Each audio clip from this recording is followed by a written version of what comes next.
ஆட்சியே இதை நம்பித்தான் இருக்கு. தட்டித் தூக்கணும். இடைத்தேர்தலுக்காக விஜய் போட்ட உத்தரவு.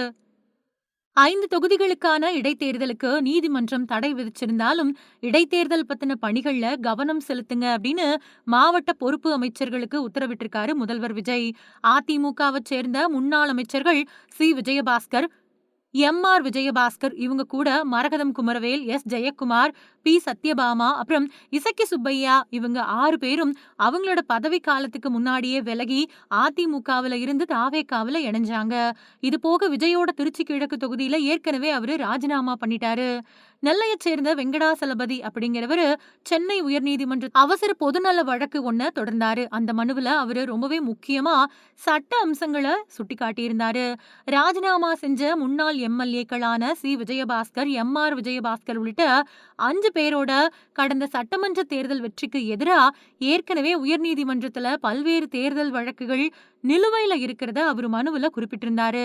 இவங்களுக்கு எதிரான தேர்தல் முறைகேடு அப்புறம் வெற்றிக்கு எதிரான வழக்குகள் நீதிமன்றத்துல நிலுவையில இருக்கிறப்போ இவங்க ராஜினாமா செஞ்சுட்டாங்க அப்படிங்கிறதுக்காக அந்த தொகுதிகளுக்கு அவசரமா இடைத்தேர்தல் தேதியை அறிவிக்க கூடாது அப்படின்னு மனுதாரர் தரப்புல ரொம்பவே வலுவான கோரிக்கை வைக்கப்பட்டது. அதுக்கப்புறமா தேர்தல் வழக்குகள் நிலுவையில் இருக்கக்கூடிய திருச்சி கிழக்கு, பெருந்துறை, அம்பாசமுத்திரம், விராலிமலை அப்புறம் கரூர் ஆகிய 5 சட்டமன்ற தொகுதிகளுக்கு இடைத்தேர்தல் நடத்துறதுக்கான தேதியை அறிவிக்க இந்திய தேர்தல் ஆணையத்துக்கு இடைக்கால தடை விதிச்சு சென்னை உயர்நீதிமன்றம் உத்தரவிட்டது. மொத்தமா இருக்கக்கூடிய இந்த 7 தொகுதிகள்ல 5 தொகுதிகள்ல தேர்தல் நடத்த நீதிமன்றம் தற்காலிக முட்டுக்கட்டை போட்டிருக்கு. ஆனா இப்படிப்பட்ட நிலையிலையும் திமுக இப்பவே தன்னோட தேர்தல் களப்பணிகளை தொடங்கியிருக்கு. இதுக்கு இடையில இடைத்தேர்தல் பத்தின பணிகள்ல கவனம் செலுத்துங்க அப்படின்னு மாவட்ட பொறுப்பு அமைச்சர்களுக்கு உத்தரவிட்டிருக்காராம் முதல்வர் விஜய். சமீபத்துல முதல்வருக்கு அனுப்பின உளவுத்துறை ரிப்போர்ட்ல சட்டமன்ற தேர்தலுக்கு ஓட்டுக்கு பணம் கொடுக்கக்கூடிய கலாச்சாரத்தை ஒழிச்சிட்டோம் அப்படின்னு விஜய் சொல்லிக்கிட்டு இருக்காரு.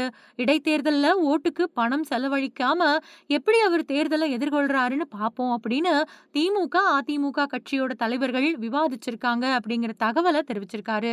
இந்த ரிப்போர்ட்ல சொல்லப்பட்ட தகவலின் அடிப்படையில தான் பொறுப்பு அமைச்சர்களுக்கு விஜய் உத்தரவிட்டிருக்காரு அப்படின்னு சொல்றாங்க. 7 தொகுதிகள்ல 1ல கூட மிஸ் ஆகக்கூடாது. 7க்கு 0 அப்படிங்கிற கணக்குல கண்டிப்பா ஜெயிக்கணும் அப்படின்னு விஜய் உத்தரவிட்டிருக்காராம். இடைத்தேர்தல் நடத்த வேண்டிய தொகுதிகள் அடங்கின மாவட்ட பொறுப்பு அமைச்சர்களோ இடைத்தேர்தல் நடக்குமா அப்படின்னே தெரியல. அப்படி இருக்கையில இப்பவே தேர்தல் பணிகள்ல கவனம் வைங்க அப்படின்னா எந்த பணிகளை கவனிக்கிறது அப்படின்னு ஆதங்கத்தோட ஒருத்தருக்கு ஒருத்தர் புலம்பிக்கிட்டு இருக்காங்களாம்.